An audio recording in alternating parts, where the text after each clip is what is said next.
English Pro Max podcast.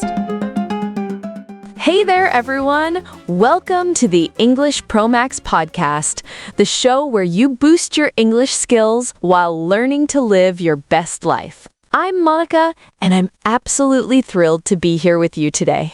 And I'm Joey, your friendly neighborhood English enthusiast. Monica, I've got to say, I'm really excited about today's topic because it hits close to home for me. Oh, yeah? Tell us more about that, Joey. Well, just last week, I was scrolling through social media, right? And I saw this old classmate of mine. 5 years ago, we were in the exact same place in life. But now, she's running her own business, traveling the world, speaking 3 languages fluently. Meanwhile, I'm sitting there in my pajamas at 2 in the afternoon wondering where the time went. Oh, man, I totally get that feeling. It's like watching someone's highlight reel while you're stuck in the bloopers, you know? Exactly. And it got me thinking. What makes the difference? Why do some people completely reinvent themselves while others just keep spinning their wheels? That's such a powerful question. And you know what's funny? I had almost the same realization when I was trying to learn Spanish. I started at the same time as my friend Rebecca. We bought the same textbooks, downloaded the same apps, had the same amount of free time. Let me guess. She's fluent now and you're still stuck on Hola, ¿cómo estás? Ha! Not quite that bad, but close enough. And that experience taught me something huge. Real transformation isn't about having more time or better resources. It's about what you do with what you've got. And that's exactly why we're diving into this topic today. How to change your life. Not tomorrow, not next year, but starting right now. Before we jump in, though, we've got something really special for you guys. We've put together a completely free PDF workbook that goes along with this episode. Yeah, and this isn't just some throwaway handout. We're talking about practical exercises you can actually use, reflection questions to help you dig deep, and grammar practice to sharpen your English skills. Plus, we're going to introduce some really powerful vocabulary today. Words and phrases that'll help you talk about personal growth, motivation, and life changes like a native speaker. And don't worry, we won't just throw these words at you. We'll break them down, show you how to use them, and later in the episode, we'll have a special vocabulary spotlight section where we really dive into the details. So stick with us. By the time we wrap up today, you'll have a clear roadmap for making real changes in your life, and you'll have some awesome new English vocabulary to express yourself better. All right, Monica, so let's start with the elephant in the room. Why is change so incredibly difficult for most people? You know, that's the million-dollar question, isn't it? I mean, we all want to improve our lives. We want to get healthier, learn new skills, build better relationships. But somehow, most of us never actually follow through. Right. Like, how many times have you heard someone say on New Year's Eve, this year everything's going to be different, and then by February they're back to their old routines? Every single year. And I think there are some really specific reasons why this happens. The first big one is what I call the fear factor. Fear factor? Like the TV show where people eat bugs? Ha! Not quite. I'm talking about the fear of failure. See, most people think about making a change and immediately their brain goes to the worst case scenario.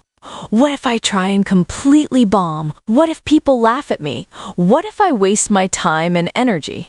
Oh man, I felt that exact fear when I wanted to start making YouTube videos. I kept thinking, what if I look stupid on camera? What if nobody watches? What if people leave mean comments? And did any of those terrible things actually happen? Well, my first video got exactly 12 views, and I'm pretty sure 8 of those were me checking if it uploaded correctly. But you know what? I didn't die. The world kept spinning, and my 10th video did way better. That's such a perfect example. The fear is almost always worse than the reality. But here's what I want everyone listening to understand. Every single successful person you admire has failed multiple times. The difference is, they didn't let that fear paralyze them. So what's the second reason people stay stuck? The second reason is what I call decision paralysis. People know they want things to be different, but they have no clue where to begin. So they just freeze up. It's like standing in front of a buffet with 100 options and being so overwhelmed that you just don't eat anything. Perfect analogy! And this ties into something really important. People think they need this perfect, detailed blueprint before they can start. But that's backwards thinking. What do you mean? Well, imagine you want to drive from New York to Los Angeles. You don't need to memorize every single turn before you start driving, right? You just need to know the general direction, and then you adjust as you go. That makes so much sense. So you're saying clarity comes through action, not before it. Exactly! And that brings me to the third obstacle, which is toxic self-talk. This one is absolutely brutal because it's an invisible enemy. What does that mean, invisible enemy? It means the negative voice in your head that constantly tells you things like, "You're too old to learn that," or "You're just not the type of person who succeeds at this," or "Who do you think you are trying something new?" Oof, I feel personally attacked right now. I definitely have that voice. We all do, but here's the thing. That voice isn't telling you the truth. It's just your brain trying to keep you safe and comfortable. Our brains are wired to avoid risks, even when taking that risk could massively improve our lives. So how do we fight against that voice? We'll get into that later in the episode. But for now, I want to mention the fourth trap, and this one might be the sneakiest of all. I'm on the edge of my seat here. It's waiting for motivation to strike. People say things like, "I'll start working out when I feel motivated," or "I'll practice English when I'm in the mood." But here's the secret that changed my entire life. What's that? Motivation doesn't come before action. It comes after. You have to start moving first, and then the motivation shows up to join the party. Whoa, that's huge. Can you give us an example? Sure. Think about going to the gym. The hardest part is getting off the couch, putting on your workout clothes, and driving there. But once you're actually there, once you start moving, suddenly you feel energized. The motivation appears. So you're saying we shouldn't wait to feel like doing something. We should just do it and the feelings will follow? Precisely. And this connects perfectly to our next big topic, the power of incremental progress. Incremental progress. That's a fancy term. What does it mean? Great question. Incremental means happening gradually, in small amounts. So incremental progress is the idea that tiny improvements, made consistently over time, lead to massive results. Okay, I've heard about this concept before. Isn't there some famous rule about it? Yes, it's called the 1% rule, and it's mind-blowing when you actually do the math. If you improve just 1% every single day for a year, you'll be 37 times better by the end. Wait, seriously? How does that work? It's the magic of compound growth. Think about money in a savings account earning interest. A little bit of interest gets added each day, and then the next day you earn interest on your original amount plus yesterday's interest. It snowballs. And the same thing happens with personal improvement? Absolutely. Let's say you want to get better at public speaking. If you practice for just 10 minutes today, you're a tiny bit better than yesterday. Tomorrow, those 10 minutes build on top of what you learned today. And on it goes. But 10 minutes seems so small. How can that possibly make a difference? That's exactly the trap people fall into. They think, if I can't practice for 2 hours, why bother at all? But that's like saying, if I can't run a marathon today, I might as well not walk around the block. So we should focus on consistency over intensity? Bingo! And this is where habits become absolutely crucial. Have you ever read that book, Atomic Habits? I've heard of it, but I haven't read it yet. What's the main idea? The author, James Clear, talks about how your habits literally shape your identity. Every time you do something, you're casting a vote for the type of person you want to become. What does that mean in practical terms? Okay, imagine you want to become a writer. If you write for 15 minutes today, you're not just practicing a skill. You're becoming the type of person who writes. You're reinforcing that identity. So it's not just about what you do, but about who you're becoming through your actions? Exactly! And this is why small habits are so powerful. Writing for 15 minutes might not produce a best-selling novel today, but it does something even more important. It transforms your self-image. Can you give us another example? Maybe something related to learning English? Perfect example! Let's say you listen to English podcasts for just 5 minutes during your morning coffee. That single action might not make you fluent overnight, but it does make you the type of person who prioritizes English learning. And if you do that every single day? After a month, you've listened for over 2 hours total. After a year, That's more than 30 hours of English exposure. Plus, you've solidified your identity as someone who's committed to improvement. I love that. So what are some other small habits people could start today? Oh, there are so many! You could write 3 sentences in English every morning in a journal. You could replace scrolling social media with watching a 5-minute educational video. You could do 10 push-ups every time you go to the bathroom. Wait, every time I go to the bathroom, that seems excessive. It's just an example. The point is to attach a new habit to something you already do regularly. That's called habit stacking, and it's incredibly effective. Okay, so we've talked about taking small actions consistently. But what about the mental side of things? Because I feel like a lot of change happens in our heads before it happens in our lives. You're absolutely right, Joey. And that brings us to one of my favorite topics, the power of reprogramming your mindset. Reprogramming sounds kind of sci-fi. Are we talking about brainwashing ourselves? Not at all. Think of it more like updating your phone's operating system. Your current beliefs and thought patterns are like version 1.0. We're just upgrading to version 2.0.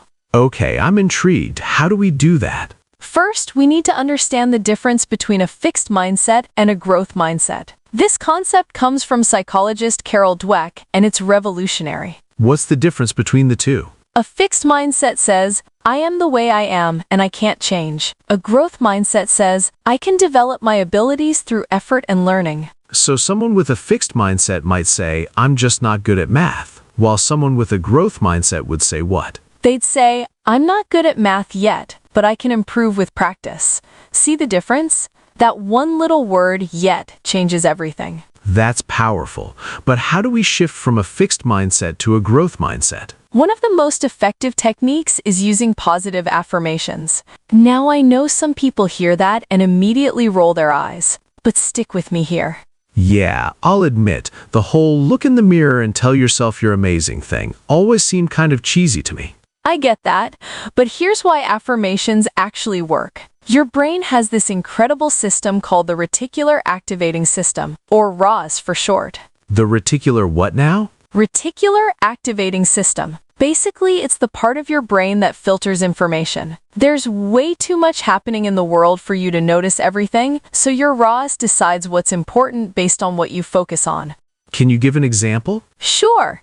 Have you ever learned a new word and then suddenly you start hearing it everywhere? Oh my gosh, yes. That happens to me all the time. I'll learn a word like serendipity and then I'll hear it in 3 different conversations the same week. Exactly!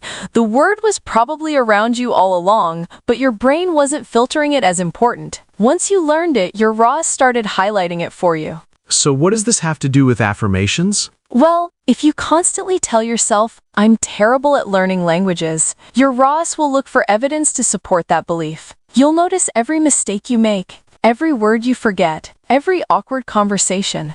And that makes you believe even more strongly that you're bad at languages. It's like a negative spiral. Exactly! But if you start saying, I'm improving my English skills every day, your RAS starts looking for evidence of that instead. You notice the words you're learning, the progress you're making, the times you successfully communicate. So affirmations literally reprogram what your brain pays attention to? That's exactly right. And there's another technique that's equally powerful, visualization. You mean like imagining yourself succeeding? Yes, but it's more specific than that. Elite athletes use visualization all the time. They mentally rehearse their performance in vivid detail before the actual event. Does that actually help, or is it just a confidence boost? It genuinely helps. Studies show that your brain can't always tell the difference between something you're vividly imagining and something you're actually doing. So when you visualize yourself giving a great presentation, your brain is creating neural pathways similar to what would form if you were really doing it.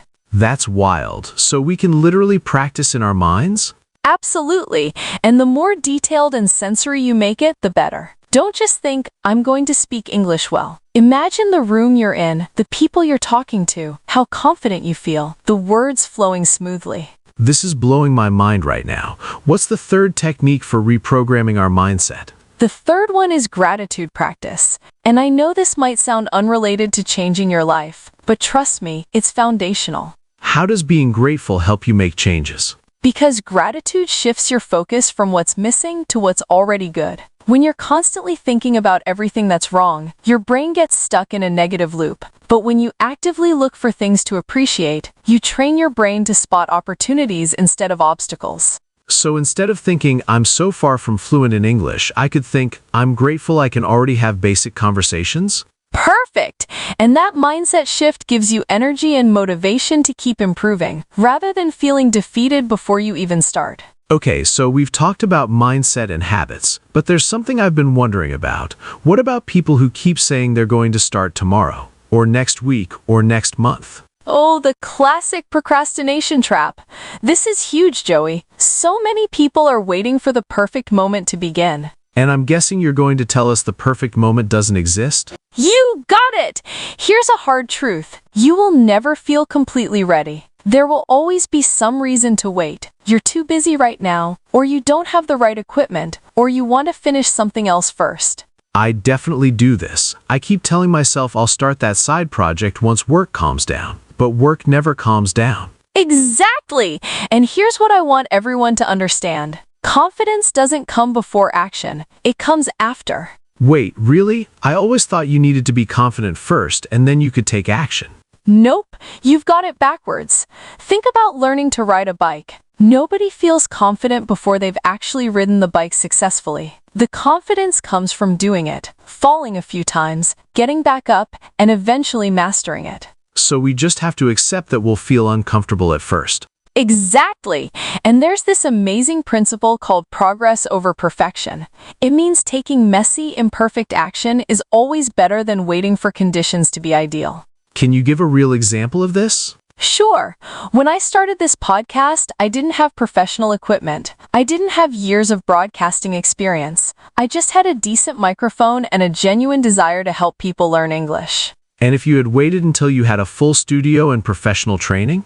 We probably wouldn't be here right now, because there would always be one more thing to improve, one more skill to learn, one more piece of equipment to buy. So what should people do if they've been putting something off? Here's my challenge to everyone listening. Think of one thing you've been postponing. Maybe it's starting a workout routine, having a difficult conversation, applying for a new job, or practicing English speaking. Okay, I'm thinking of something right now. Good!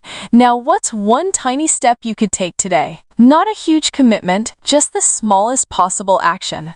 I've been wanting to improve my cooking skills, so maybe today I could just watch one short cooking tutorial? Perfect! That's exactly what I mean. You don't need to cook a 5-course meal tonight. Just watch a 10-minute video. That's your action for today. And then tomorrow? Tomorrow, maybe you try making one simple recipe. And the day after that, you try another one. Before you know it, you've built momentum. I love that word, momentum. It's like once you get the ball rolling, it becomes easier to keep it going. Exactly! And that's a perfect transition to our next topic, the role of environment in creating lasting change. Environment? You mean like where we live? Not just physical space, though that matters too. I'm talking about everything that surrounds you. The people you spend time with, the content you consume, the conversations you have, the communities you're part of. So you're saying our environment shapes us? Massively! There's this famous quote that says, you become the average of the 5 people you spend the most time with. If you're surrounded by negative, unmotivated people who complain all the time, that energy rubs off on you. But if you're around positive, ambitious people? Then you naturally absorb their habits and mindset. It's like osmosis for personal development. So how can we intentionally design our environment to support our goals? Great question. First, you can curate your social media feed. Unfollow accounts that make you feel bad about yourself or waste your time. Instead, follow people who inspire you, teach you something valuable, or align with your goals. That's something I can do right now while we're talking. Exactly! And second, join communities of like-minded people. If you're learning English, join an online English conversation group. If you want to get fit, join a fitness community. Why is community so important? Because it creates accountability and support. When you're part of a group working towards similar goals, you're less likely to give up. Plus, you learn from other people's experiences and successes. What about the flip side? What if we have negative influences in our life that we can't completely avoid? That's a tough situation, but you can still set boundaries. Limit the time you spend with people who drain your energy. Reduce exposure to news or media that makes you anxious or angry. Protect your mental space. This all makes so much sense, but I'm realizing we've covered a ton of ground today. Maybe we should recap the main points? Absolutely. Let's do a quick summary of everything we've talked about. So first, we discussed why change is difficult. Fear of failure, decision paralysis, negative self-talk, and waiting for motivation were the big obstacles. Right. And then we explored the power of incremental progress, making small improvements consistently over time, building habits, focusing on identity shifts. We talked about reprogramming our mindset through affirmations, visualization, and gratitude practice. And we emphasize that you don't need to wait for the perfect moment. Confidence comes through action, not before it. Progress beats perfection every time. Finally, we discussed how important it is to design an environment that supports your growth. The people around you, the content you consume, the communities you join. And before we wrap up, I want to remind everyone about that free PDF workbook we mentioned at the beginning. It's got practical exercises, reflection questions, and vocabulary practice to help you apply everything we've discussed today. Yeah, don't miss out on that. We put a lot of thought into creating something that would actually be useful, not just another throwaway document. And speaking of vocabulary, we've used some really powerful words and phrases throughout this episode. So let's turn things over to our vocabulary spotlight, where we'll break down some of those key terms. Great idea. Take it away, vocabulary spotlight. All right, everyone, let's dive into some of the important vocabulary from today's episode. First up, we have the word transformation. This means a major change in appearance, form, or character. When you transform something, you completely change it. For example, after 6 months of dedicated practice, Jessica's English skills underwent a complete transformation. Next, let's talk about incremental. This word describes something that happens gradually in small stages. It comes from the word increment, which means a small increase. You might say, learning a language requires incremental progress, not overnight success. Another great word is paralysis. In a medical context, it means loss of movement, but we used it metaphorically today. Decision paralysis means being so overwhelmed by choices that you can't make any decision at all. Example, Tommy experienced decision paralysis when trying to choose a college major. Reinvent is a fantastic verb that means to change something completely, especially to make it better or more modern. After losing his job, Marcus decided to reinvent himself as a freelance designer. We also used compound, which as a verb means to make something worse, or in our context today, to add together and increase. Your knowledge compounds over time when you study consistently. Toxic is a powerful adjective. Literally, it means poisonous, but we often use it to describe something harmful to your well-being. Toxic self-talk can sabotage your progress before you even begin. Momentum is such an important concept. It means the force that keeps something moving or developing. Once Sarah started exercising 3 days a week, she built momentum and found it easier to stay consistent. Curate is a wonderful verb that means to carefully select and organize. Originally used for museum collections, now we use it for all kinds of things. David curates his morning routine to include meditation, journaling, and stretching. Osmosis is technically a scientific term about how substances pass through membranes, but we use it metaphorically to mean absorbing something gradually without conscious effort. Being around fluent English speakers, I learned pronunciation through osmosis. And finally, accountability means being responsible for your actions and progress. When you're accountable, you answer for what you do or don't do. Joining a study group gave Emma accountability for her learning goals. Those are some of the key vocabulary items from today. Practice using them in your own sentences, and they'll become a natural part of your English expression. Absolutely. And remember, learning vocabulary isn't about memorizing definitions. It's about seeing words in context and using them yourself. So true, Joey. All right, everyone, we've reached the end of today's episode. If you enjoyed this, please subscribe to the English ProMax podcast and share it with anyone who's working on improving their English or their life. And leave us a comment. We want to hear from you. What's one small change you're committing to today? What habit are you going to start building? Your journey to a better life starts with a single step. Don't wait for tomorrow. Don't wait for the perfect moment. Take that step today. Thanks for joining us, everyone. Keep learning, keep growing, and keep pushing yourself forward. See you next time on the English ProMax podcast.